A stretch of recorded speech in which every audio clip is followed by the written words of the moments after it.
Class 12 তোমাদের coordination compound এর CFT অর্থাৎ ক্রিস্টাল ফিল্ড থিওরি সম্পর্কে কিছু বলবো। তোমরা ভ্যালেন্স ব্যান্ড তত্ত্ব অনুযায়ী জানো বা ভ্যালেন্স ব্যান্ড তত্ত্বে তোমরা জেনেছো যে কমপ্লেক্স কম্পাউন্ডগুলির যৌগের বর্ণ ও তাদের চৌম্বক ধর্মের ব্যাখ্যা দিতে পারেনি। সেই জন্যই এই ক্রিস্টাল ফিল্ড থিওরি সাহায্যে যৌগগুলির বর্ণ এবং চৌম্বক ধর্মের ব্যাখ্যা পাওয়া যায়। তাহলে ক্রিস্টাল ফিল্ড থিওরি জানতে গেলে প্রথমেই তোমাদের যে সেন্ট্রাল মেটাল অ্যাটম অর্থাৎ ধাতব পাউন্ড যেটা ট্রানজিশন এলিমেন্ট, সেই ট্রানজিশন এলিমেন্টের তোমাদেরকে ডি অরবিটাল বাইরের যে ডি অরবিটালটা আছে সেইটার শেপ অর্থাৎ তাদের আকৃতিটা প্রথমে ধারণা করতে হবে। তাহলে তোমরা ডি অরবিটাল যে মেটাল অ্যাটম আছে ধাতব আয়ন তার ডি অরবিটালটা এঁকে দেখাচ্ছি। 5টা কক্ষক আছে, ঠিক আছে। প্রথমটার নাম DXY, DYZ, তারপর এটা DZX, তারপর এটা হচ্ছে DS² মাইনাস YS², তারপর এটা হচ্ছে DZ²। তাহলে এখানে তোমরা ত্রিমাত্রিক তলে শেপগুলো দেখলে বুঝতে পারবে যে ডি কক্ষকের আকৃতিগুলো প্রত্যেকটা কীরকম। তাহলে এটা এক্স আর এটা ওয়াই তল ভাবলে DXY অরবিটালের শেপ হবে এরকম, ঠিক আছে। যেখানে লোকগুলো দেখো এক্স আর ওয়াই তলে নেই, এটাকে বলা হয় DXY কক্ষক। YZ যদি আঁকি তাহলে এটাকে ওয়াই তল অ্যাক্সিস, এটা জেড অ্যাক্সিস ভাবলে তাহলে এইটা হচ্ছে যে আকৃতি হচ্ছে সেইটা হচ্ছে DYZ। তারপরে আঁকছি দেখো এটা এক্স, এটা জেড তল, তাহলে এইটা হচ্ছে DZX। আর এটা এক্স, এটা ওয়াই তল ভাবলে অ্যাক্সিস বরাবর যদি লোকগুলো থাকে এক্স ওয়াই তলে সেইটা হবে DS² মাইনাস YS²। আর যদি এটাকে আমি জেড অ্যাক্সিস ভাবি তাহলে যে লোকগুলো জেড অক্ষ বরাবর আছে দেখতে পাচ্ছ, তাহলে এটা হচ্ছে DZ²। তাহলে এখানে এই DXY YZ ZX এই যে তিনটে কক্ষক এদের সমশক্তি সম্পন্ন কক্ষক, এগুলোকে বলা হয় T2G অরবিটাল। আর DS² মাইনাস DZ² এটা সমশক্তি সম্পন্ন কক্ষককে বলা হয় EG অরবিটাল, ঠিক আছে। এখন এই যে সিএফটি থিওরি, এই যে ধাতব আয়নকে ঘিরে লিগ্যান্ডগুলো থাকে, ঠিক আছে। এই লিগ্যান্ডগুলো আঁকছি, তল বরাবর থাকে, ঠিক আছে। এই লিগ্যান্ডগুলো আর ধাতব পরমাণুর মধ্যে যে স্থির চারিদিক আকর্ষণ বল ক্রিয়া করে সেই আকর্ষণ বলের দ্বারা এই যে কোঅর্ডিনেশন কম্পাউন্ডটা তৈরি হয়, ঠিক আছে, যেটাকে আমরা ক্রিস্টাল ফিল্ড থিওরি বলি। ওকে, অর্থাৎ ধাতু আর লিগ্যান্ডের মধ্যে যে বন্ধনটা সেটা হচ্ছে আয়নীয় প্রকৃতির, ঠিক আছে। এবার আমরা এই যে সিএফটি থিওরি মূল বিষয়টা জানব, ঠিক আছে। সেটা কি, যখন কোনো একটা ধাতব আয়নকে ঘিরে লিগ্যান্ডগুলো থাকে তখন এই যে এঁকে দেখেছি এর সঙ্গে যখন লিগ্যান্ডগুলো এসে অ্যাটাক করে তখন ধাতব আয়নের সঙ্গে লিগ্যান্ডগুলো তার তড়িৎ ঋণাত্মক আধান মানে যেটাকে লিগ্যান্ডের চারপাশে যে ঋণাত্মক আধান আছে তার সাথে তড়িৎ ক্ষেত্রের সৃষ্টি করে, স্পেরিক্যাল লোব তৈরি করে, গোলাকার পরিসাম্যযুক্ত ক্রিস্টাল ফিল্ড তৈরি করে। ওকে, অর্থাৎ ধাতব আয়নকে ঘিরে লিগ্যান্ডের ঋণাত্মক আধান একটা তড়িৎ ক্ষেত্রের সৃষ্টি হয়। সেই তড়িৎ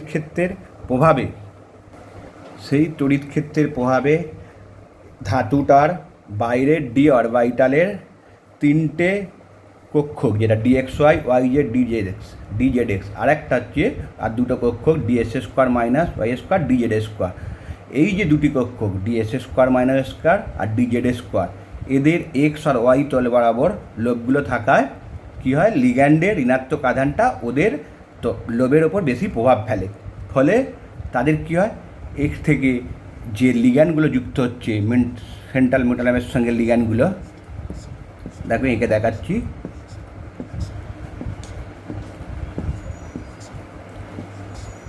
এই লিগ্যান্ডগুলো যে যুক্ত হয় তখন তাদের ডি অরবিটালের সমশক্তি সম্পন্ন ডি অরবিটাল, যেটা আমি এঁকে দেখাচ্ছি বুঝতে পারবে। ধাতব আয়নের যে সমশক্তি সম্পন্ন ডি অরবিটাল আছে, যদি এর এনার্জি ডায়াগ্রাম করি শক্তি, তাহলে কী হবে, এদের যে তিনটে সমশক্তি সম্পন্ন DXY, DZX আর DYZ আর এই দুটো হচ্ছে DS² মাইনাস YS², DZ², এদের মধ্যে শক্তিটা কী হচ্ছে,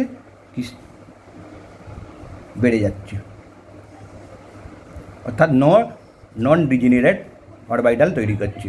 ঠিক আছে, এটা হচ্ছে সমশক্তি সম্পন্ন ডি অরবিটাল। আর ক্রিস্টাল ফিল্ডের ফলে যে গোলাকার পরিসাম্যযুক্ত যে ধাতব আয়নটা হচ্ছে সেইটা হচ্ছে নন ডিজেনারেটেড ডি অরবিটাল। ফলে এদের যে এনার্জি ডিফারেন্স, এখান থেকে যে এনার্জিটা বাড়ছে, এটাই হচ্ছে ব্যারি সেন্টার। ঠিক আছে, এবার লিগ্যান্ডের প্রভাবে, ঋণাত্মক আধানের প্রভাবে এই যে উচ্চ শক্তিসম্পন্ন ডি অরবিটালটা স্প্লিটিং হয়ে যাবে, অর্থাৎ একেই বলা হয় ক্রিস্টাল ফিল্ড বিভাজন বা ক্রিস্টাল ফিল্ড স্প্লিটিং। ঠিক আছে, তাহলে এখানে দুটো আর এখানে তিনটে, এইটাই হচ্ছে T2G অক্টাডালের ক্ষেত্রে, আর এটা হচ্ছে ইজি।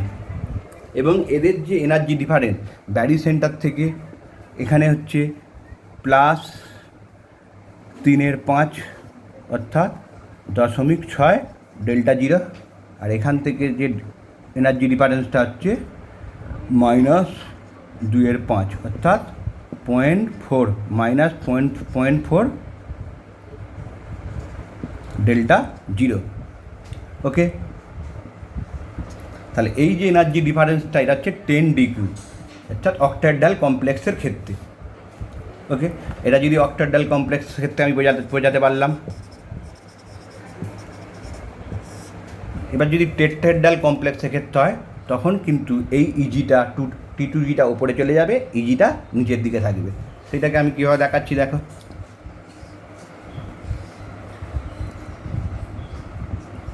এটা হচ্ছে সমশক্তি সম্পন্ন ডি অরবিটাল, ব্যারি সেন্টার অতিক্রম করলো, উচ্চ শক্তি সম্পন্ন, এটা ডি অরবিটাল নন ডিজেনারেট অরবিটাল। এবার এইটা হচ্ছে স্প্লিটিং হয়ে গেল,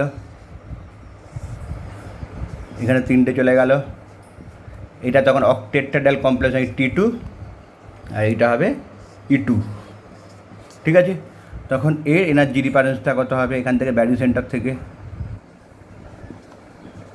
এইটা হয়ে যাবে 0.4 ডেল্টা টি, যেহেতু টেট্রাহেড্রাল কমপ্লেক্সের CFC crystal field stabilisation energy, আর এইটা হবে -0.6 ডেল্টা টি। এইটাই হচ্ছে অক্টাডালের সঙ্গে টেট্রাহেড্রাল কমপ্লেক্স। তাহলে এটা হচ্ছে টেট্রাহেড্রালের ক্ষেত্রে, আর এইটা হচ্ছে অক্টাডালের ক্ষেত্রে। ঠিক আছে, তাহলে এই যে ডেল্টা জিরো ভ্যালু, এইটা কি বলা হয় CFAC crystal field stabilisation energy. এর ক্ষেত্রে যেটা হচ্ছে ডেল্টা জিরো ডেল্টা টি, এইটা হচ্ছে CFC of tetrahedral complex crystal field stabilisation energy. Okay, তাহলে ব্যারি সেন্টার কি, কেন্দ্রীয় ধাতব পরমাণুকে বা আমরা আয়নকে পরিবেষ্টন করে উপস্থিত লিগ্যান্ডগুলি, এই যে লিগ্যান্ডগুলি মোট ঋণাত্মক আধানের দ্বারা একটা প্রতিসাম্যযুক্ত একটা তড়িৎক্ষেত্রের সৃষ্টি করে, তার ফলে পরমাণুর ডি অরবিটালের শক্তিমাত্রা বৃদ্ধি পায়। এই শক্তিমাত্রা বৃদ্ধিটাই হচ্ছে ব্যারি সেন্টার। বুঝতে পেরেছ? তাহলে অক্টাডাল কমপ্লেক্সের ক্ষেত্রে তোমরা T2G অরবিটালের মধ্যে শক্তির ডিফারেন্স দেখতে পাচ্ছ, টেট্রাহেড্রালের ক্ষেত্রে তোমরা T2 আর E2 এর শক্তিমাত্রা ডিফারেন্স দেখতে পাচ্ছ। এবার আসবো আমরা সেন্ট্রাল মেটাল অ্যাটমের যে বাইরের D1 অরবিটাল, D2 অরবিটাল থেকে D10 অরবিটাল পর্যন্ত তাদের ইলেকট্রন বিন্যাস হাই স্পিন কমপ্লেক্স আর লো স্পিন কমপ্লেক্সের ক্ষেত্রে কীরকম হয় এবং তাদের CFC এনার্জি বোঝাবো। এবার আমরা অক্টাডাল কমপ্লেক্স আর টেট্রাহেড্রাল কমপ্লেক্সের CFC value, CFAC crystal field stabilisation energy. Octahedral কমপ্লেক্সের ক্ষেত্রে মানটা দেখো 0.6 delta zero into p plus -0.4 delta zero into Q, এই মানটা আমরা জানব এবং ইলেকট্রনের বিন্যাস অনুযায়ী আমরা সেইটাকে CFCটা বার করব। প্রথমে মনে করো D1 অরবিটাল, অর্থাৎ ডি অরবিটালে একটা ইলেকট্রন আছে এবং এইটা high spin complex. High spin কমপ্লেক্সের ক্ষেত্রে আমি বোঝাচ্ছি প্রত্যেকটা CFC value. High spin complex মানে উইক ফিল্ড লিগ্যান্ডের দ্বারা যদি সেন্ট্রাল অ্যাটমটা অক্টাডাল কমপ্লেক্স তৈরি করে, তাহলে হাই স্পিন কমপ্লেক্সের D1 অরবিটালের CFC ভ্যালু কত হবে। তাহলে D1 এই ইলেকট্রনটা কী হবে, হুন্ডের মাল্টিপ্লিসিটি অনুযায়ী এখানে ইলেকট্রনটা থাকবে। তাহলে T2G অরবিটালে একটা ইলেকট্রন, তাহলে এর মানটা কী হবে 0.6 ডেল্টা জিরো ইন্টু পি মানে হচ্ছে এইটা T2 অরবিটালে কটা ইলেকট্রন আছে, তাহলে 1 প্লাস 0.4 অর্থাৎ এখানে মাইনাস আছে, মাইনাস 0.4 গুণিত ডেল্টা জিরো ইন্টু 0, তাহলে কী হলো 0.6 ডেল্টা জিরো। ওকে, এটা মান প্লাস, অর্থাৎ কী হলো সমান আমরা বলতে পারি 6dq। তাহলে D1 অরবিটালের হাই স্পিন কমপ্লেক্সের ক্ষেত্রে CFC হলো 6dq। এখানে একটু মিস্টেক হয়ে গেছে, এখানে দশমিক দেখো -0.4, এটা হচ্ছে পি, আর এইটা ফর্মুলাটা ভুল লিখে লিখি, plus 0.6 delta zero into Q.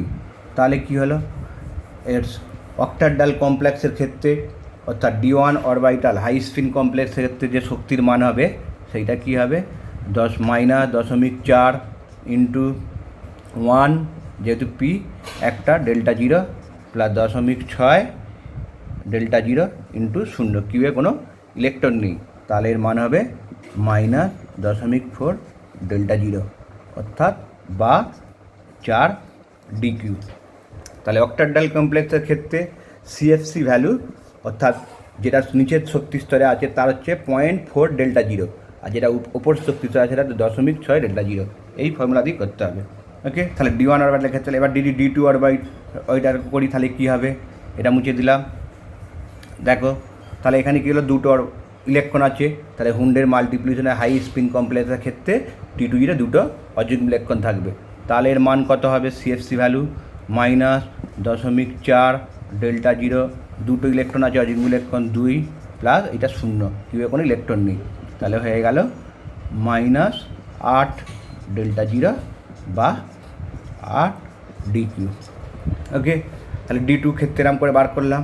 এবার যদি তিনের ক্ষেত্রে দেখাই হাই স্পিন কমপ্লেক্সের ক্ষেত্রে, তাহলে এখানে 3টে হয়ে যাবে, তাহলে এখানে 3 দিয়ে গুণ করে দেয়, এটা 0, তাহলে এটা কী হবে 3 4 12, 1.2 ডেল্টা জিরো, তাহলে হয়ে গেল 12dq।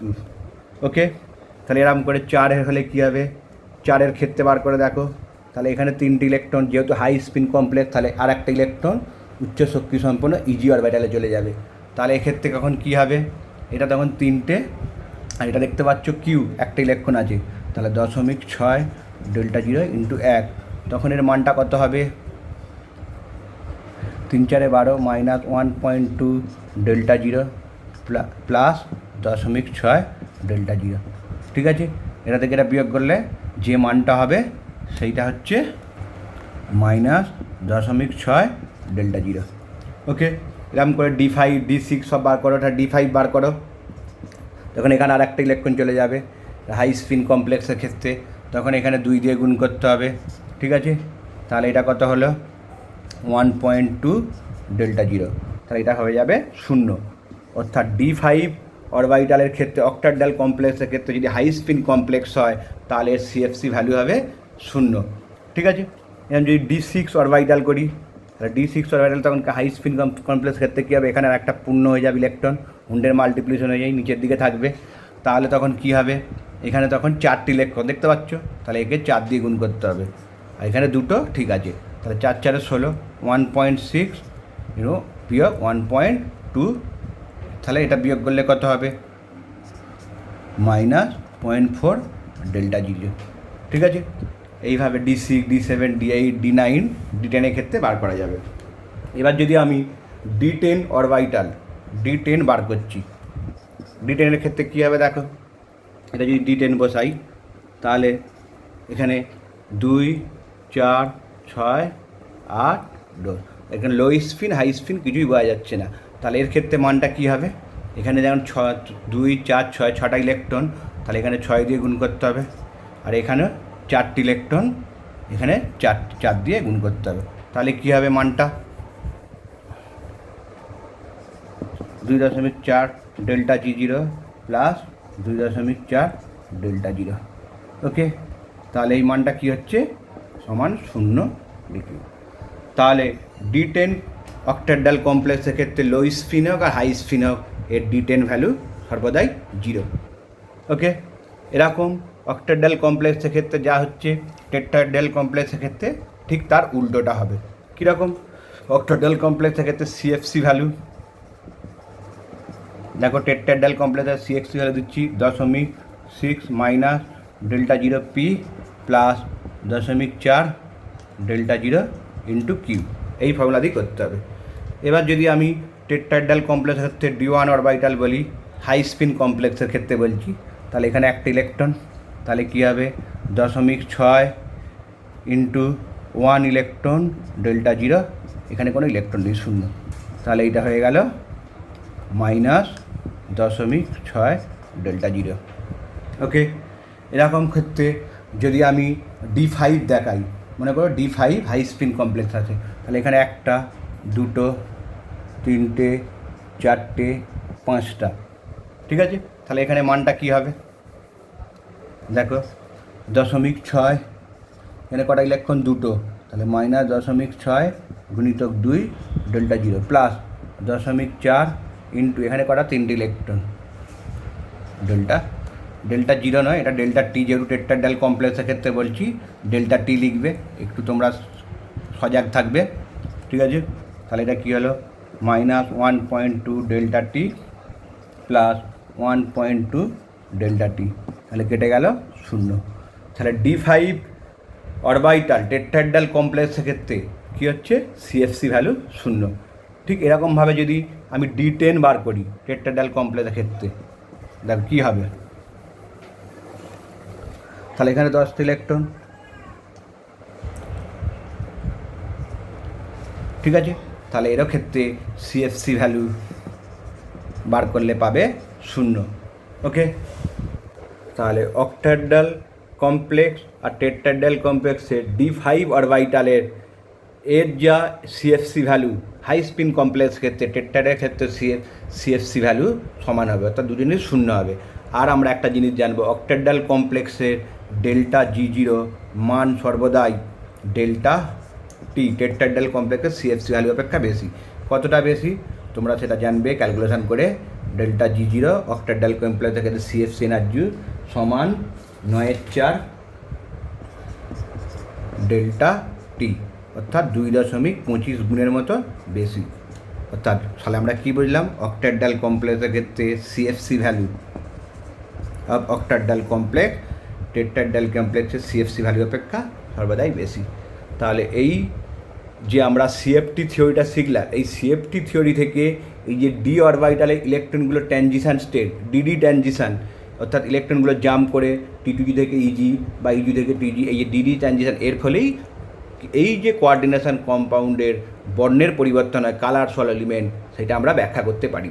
এবং এদের চৌম্বক ধর্ম, যেটা high spin and low spin, সেটা আমরা ব্যাখ্যা করতে পারি। ওকে।